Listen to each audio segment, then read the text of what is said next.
After 200 years, slavery was abolished in Canada in 1834. I still remember the games. The laughter, the footsteps through the hallway. I'll never forget the challenges. Every day I come back from work, it's always like this. We're yelling in front of the kids. I'll never forget the help we needed. How far we've come.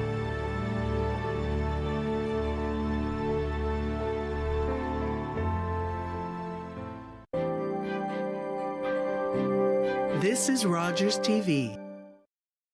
The opinions expressed in the following programs are those of the participants and do not necessarily reflect those of Rogers nor Rogers TV. Hey everybody, welcome to another episode of Tobin Tonight, the podcast / TV show where it takes you about 4 or 5 years and now people start to know that you exist. People start to stop you in hockey arenas, in grocery stores, in malls, and go like, hey, aren't you that guy with a mediocre TV show? And I'm like, absolutely. That's me. But anyway, enough of my own trauma. Tonight's episode, we have Chloe Caroline on. Now, Chloe has Canadian ties. She is located right now in California. But we haven't caught up with Chloe in about 3 or 4 years, so I thought this was a good time, especially when you have new songs coming out and a new album coming out within the new year, I believe. So we're going to catch up with Chloe. We're going to talk all about music. We're going to talk about like basically what she's been doing for the last 4 years and a little bit about growth, because I think both of us have grown. And we're just going to have a fun conversation. That's what we do around here.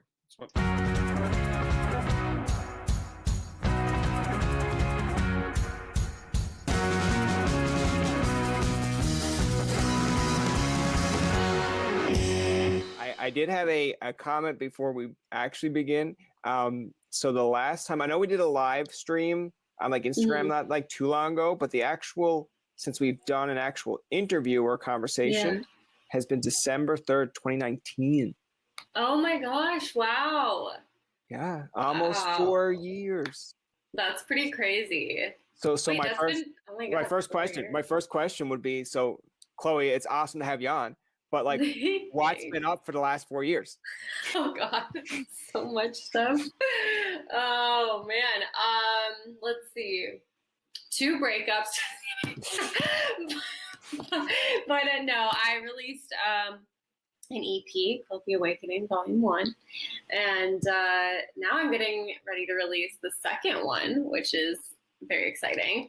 So yeah, I mean, lots of music. I mean, I released a single basically every month,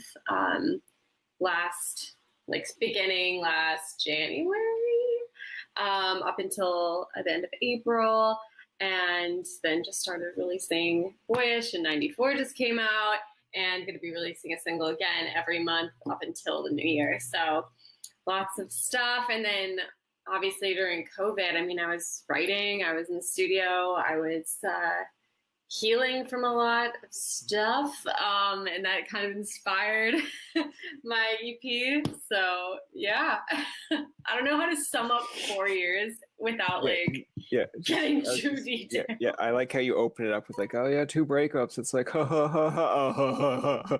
Yeah. Oh no, we're far. It goes from like it goes from like ha ha ha ha ha ha, like it's like, are you okay? Oh, I'm great. I'm slow. I do want to ask you, because when you mentioned about 94, like obviously, you know, I got the press release from 94, and that's one thing, get like a press release, and it's like when you're reading it yourself, you're kind of like, okay, that's great. It's like sending out like anything to anybody of like, this is who I am, but like, tell me a little bit about like 94 from your perspective, because it's one thing to read it, but then when you get your own like artist perspective, so like, tell me a little bit about that.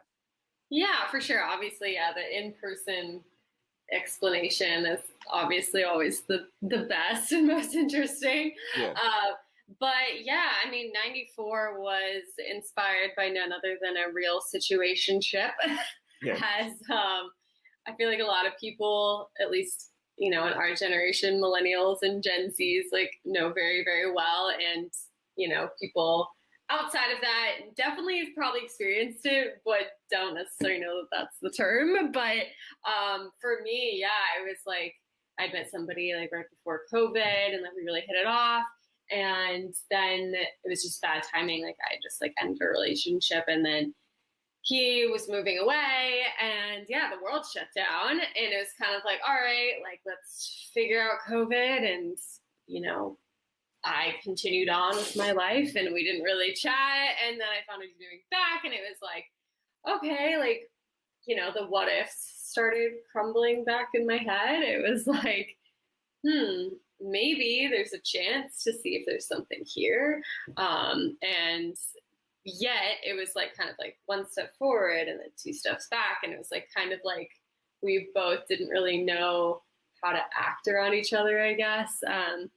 Even like though we weren't even in person for the longest time. And it was just kind of like me thinking like, why is there this giant elephant in the room that like no one's talking about? And yet like I was at a place in my life where I was like finally really starting to heal and kind of like open up to the idea of pursuing something again or trying something again, even if it meant that it might not work out. Like, because for the longest time after you get out of like a really serious long-term relationship, it's like, you got to be alone. At least like for me, like I reached where I was like, I need to be alone, because the idea of like starting over again and it not working out is like terrifying. But I finally got to the place of like being by myself where I was like, well, even if it doesn't work out, like I'm fine. You know what I mean? Like I'm good. It'll be okay.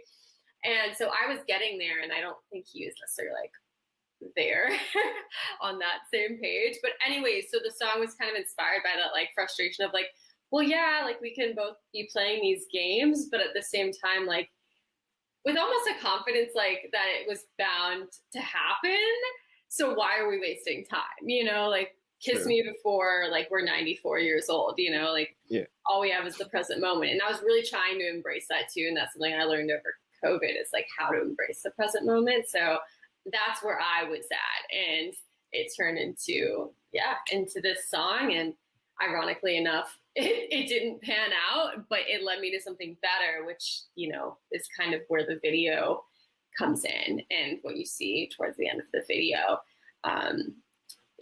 So that was kind of like my journey. And I feel like a lot of people kind of have that happening more often now, especially like with texting and like social media and like dating apps. It's like you get into these situations with people that like take a lot of your emotional energy and feel like a relationship, but they never actually were. I want to ask you as well about Boyish. Now, I know Boyish has been out for, well, like I guess late September or in the summer, August. End of August. Mm-hmm. So tell me a little bit about Boyish, because when Natasha, because listen, I know Natasha pretty well. We went to school together. She told me, that's so wild. She told you the story? Okay, but anyway, so Natasha sent me a thing, and then as soon as she said, oh yeah, well, she had Boyish come out, and I was like, oh, okay.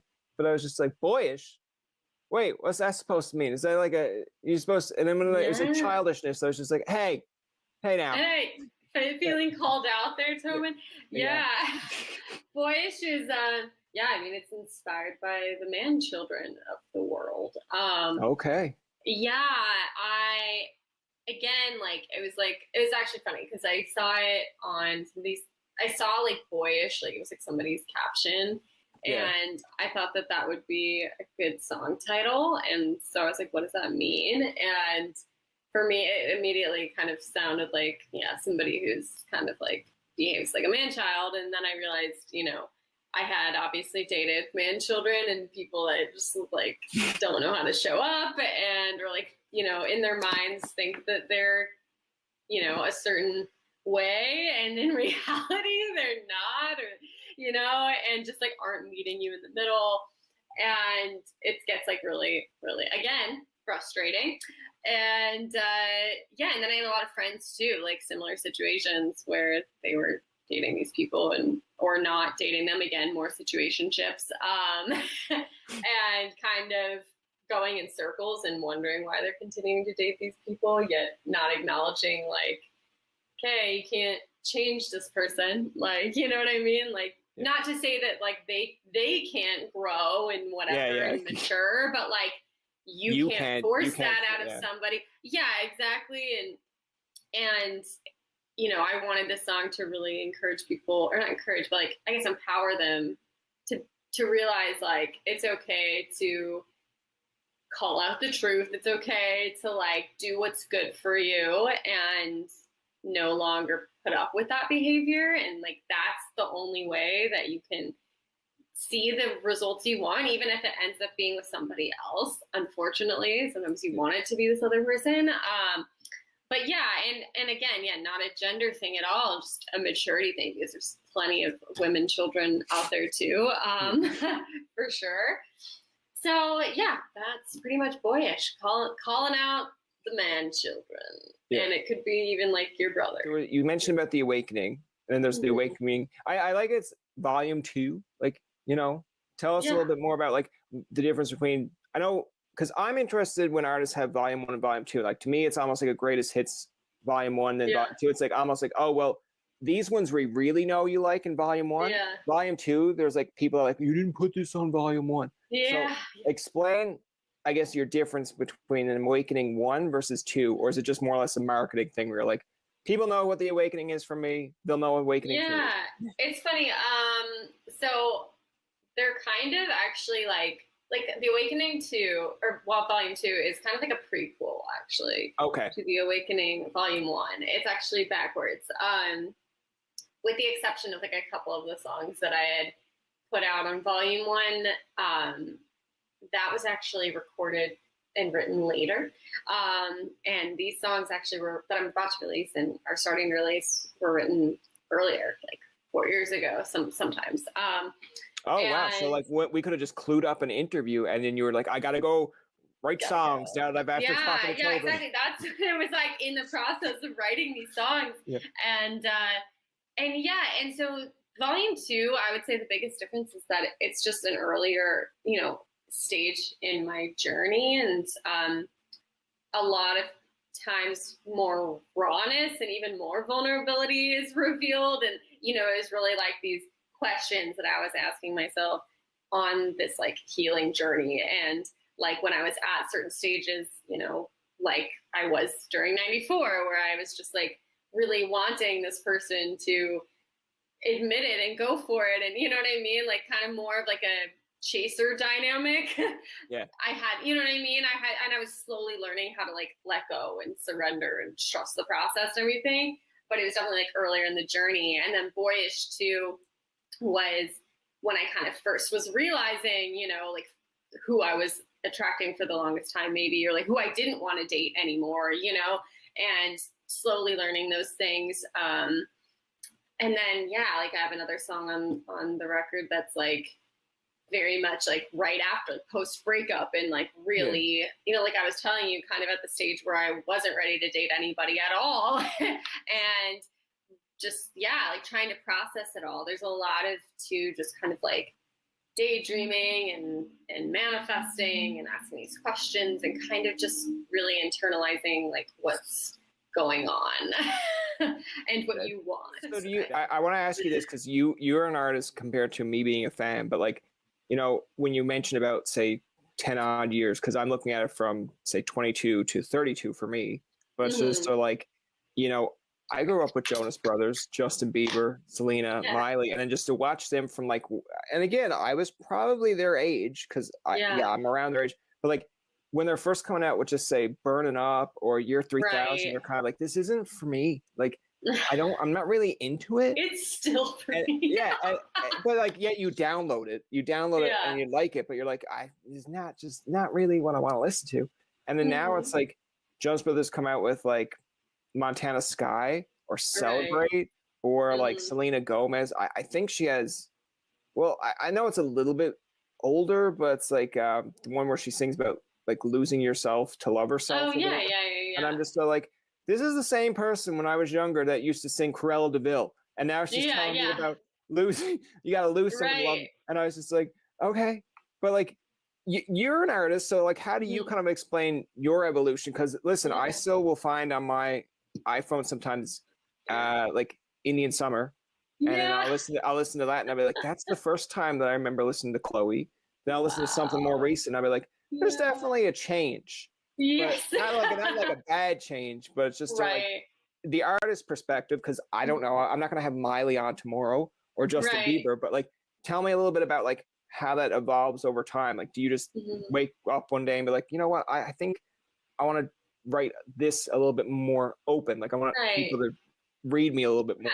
I think for me, well, you know, and I think it might be different between like, you know, 30 and 40 or something. Yeah. But still, you know, there's less, I feel like, less obvious growth there as there, you know what I mean? Like there's a huge maturity difference between, I feel like 20 and 30 and like what you experience. And so for me, like a lot of it was building my confidence up, you know, with, again, like even playing live, like I was super novice, even at 20.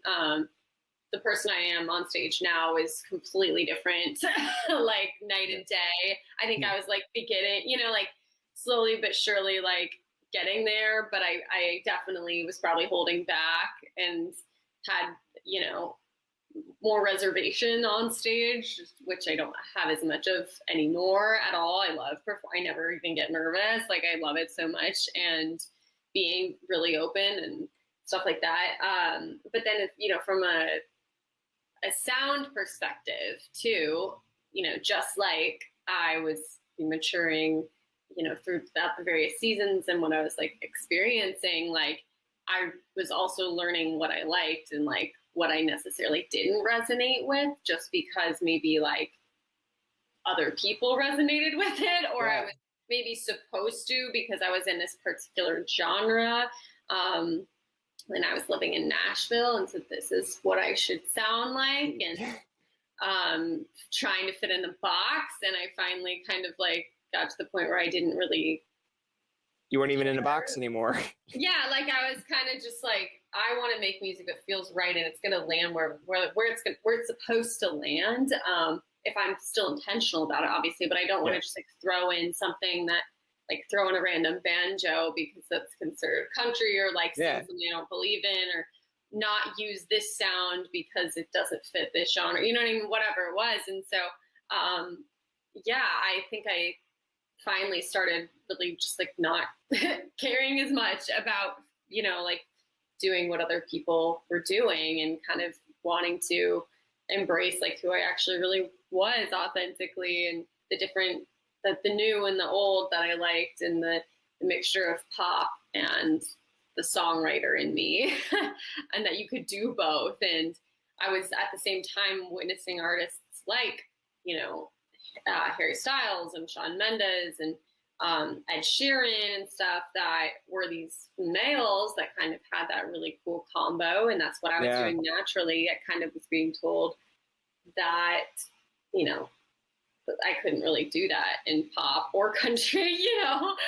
like, so I kind of started to find my own lane, and obviously it's like leaning a lot more towards it's just interesting because it's like, my own thing. It's interesting to me because when you're saying like about, I know there are people out there that will kind of put things in a box, like, because you got to, I guess, in some aspects on iTunes, you just can't be like music. And it's like, okay, but we have to label it something. But I'm just so like, I wish, like, I listen to Shania Twain, but necessarily, like, I'm sure it's country, but it's like pop country. And I think you listen to, you listen to country artists, and like today's country, it's kind of like Morgan Wallen to me, it doesn't, or is it Wallen? Doesn't sound to me like country as much. Like it classifies it, but it's just, there's people out there that would never listen to country. It's like, you want to put on some country? I hate that. And then it's like, okay. And then it's like, play this Morgan guy. And I'm like, but you just said that you didn't like, he's not country though. I'm just like, I'll find it on iTunes. It says country. Right. Like, yeah. So it's an interesting thing. Chloe, to kind of, I guess, clue it up in a way, we do have a fun game of random questions. Oh, fun. Okay. The first random question, let's see what they generated here. What's a movie, I guess you could say, like, that inspired you? Whether it doesn't have to be like in music, but just like to do something. Like I'll give you my example. Yeah. And it's like when I was younger, but I remember watching Coach Carter, and it was like right before Okay. like hockey, not even the same Yeah. sport, but I was just sort of like, I was like, Yeah. man, I'm very amped up to go play some hockey now because this coach guy got in my Yeah. ear, Samuel L. Jackson. And he was just like, you can do it. Like, I don't care if you're a nobody, you can do it. And I'm just like, I am a nobody and I'm going to do it. I love it. I love it. Oh man, that's a tough one. I would say, I mean, a movie that inspired me, like just based on its soundtrack entirely, is A Walk to Remember. Like, that's a fairly good movie. oh my god, I loved that movie, and the whole soundtrack's like amazing, and you get what you give. New Radicals on there, Dancing in the Moonlight's on there, top loader version, like and I reference those. Mandy often. Moore. Mandy Moore's on Mandy there. Moore is my queen. So I'm gonna choose that one. What is something you want to accomplish in the next 10 years? I want to go on tour. I want to. I want to go on tour. I want to meet my fans that I've had for a while and more than that, and the international ones. And I want to be able to financially be able to have the freedom to support friends and family, and also like pursue multiple creative opportunities and ideas that I have and things that I want to execute in my career, music and just creatively in general. So those are two big things. That's fair. And like in the next 10 years, I just hope that like this keeps growing. That's basically 100%. Next level shit. 10 years from now, just be like, how many times has Chloe been on now? It's like, well, she came on 2 more times, and we did great, but it's to the point now where I can't even contact her anymore. It's like, I can't even go through Natasha. Natasha's like, I know we're friends, but like, I just can't get her on. I'd be like, oh, okay. It's like, no, I saved you from a car wreck, Natasha. Yeah, there you go. The last one, this one's not random, but I want to bring it up. Somewhat, I guess not really related to it, but still someone might be out there and be like, oh, that's cool. Because I read that at 11, you had kind of this illness, and then to kind of, I guess to overcome it or to kind of distract you, that's when you picked up a guitar. And then like you went through YouTube, and then you were looking for me, but you couldn't find me because, no. But like, tell me a little bit about like, why? Because that's still at 11. Like I have a nephew that's 11, but I don't feel like he's, not that I don't think he's capable of doing things. But I just don't. I'm looking at myself. Maybe I'll use myself at 11. I probably wasn't being like, dude, I'm going through something. I'm definitely picking up a guitar, or I'm definitely going to learn this. I'm at 11. I'm probably going to be like, I feel sad for myself. I'm just going to sit here for a while. I'm at 30 and I'd still probably do that. They're like, do something. I'm like, no, I feel like being sad. Yeah. I mean, obviously, and then you have times when you do want to feel sad, and that's when you turn to sad music. That's when you turn on Oasis and you just like, don't go away. Exactly. Yeah, and I mean, obviously, like for me, like I started writing songs technically when I was 6, and like music's always been something that I was felt really connected to, and it runs my family, and even just like understanding lyrics that I should know from a young age. But yeah, at that point, I was obsessed with music. I was obsessed with discovering artists and songs and like finding other people that did what I did to feel connected, I guess. And I'd always, been a creative writer too, and loved to write stories and little novels and poetry, and the fact that I could like make melodies, and try to understand myself at the same time and process it all just like was an obvious thing to me. And I mean, I remember like very vividly, like writing my first song with a guitar, not just like, cause I used to just like, I didn't have like voice memos even. I would just try to like remember what the melody was and write down the lyrics and stuff like that. But I remember the first time I was like sitting in my parents' bed and I like figured out a couple of chords and like wrote the song, and like out of nowhere, like these lyrics were like so deep and like things that I hadn't even necessarily experienced. My parents were just like, what? Like where did that come from? But I just let it was the first time I felt like I could sit there and just like let like my whole being and like emotions like flow and just totally like, again, like surrender into the music. And that's when I just wanted to keep doing it, I guess, like over and over after that. You know, it's like somebody who plays soccer, for example, and they're playing and they're running and they just feel so free and like they kick a goal and it goes in, you know what I mean? And it feels right. You want to just keep doing it over and over. And that's kind of like how it felt to me, even though I wasn't at the point where I was like, let me get on a stage in front of the world. Yeah. At that point. Chloe, I guess another like just kind of like to kind of close it out here, but you know, when you look at the, I guess how many months we got left here? Like October, November, like 3 or 4 months, I guess. Well, maybe like 3 months. Like, is there anything in particular that you have for like, because some artists might have something on their list or something they want to do before the year ends. Have you ever made like one of those for like 2023 where you're like, I want to achieve this by this point. I've done it. Or if you haven't, you kind of switched up and said, I'm happy with this. Yeah, I've definitely, like I said, like I write out my manifestations. Yeah, on a mirror. So, yeah, there's a lot in my journal and stuff too.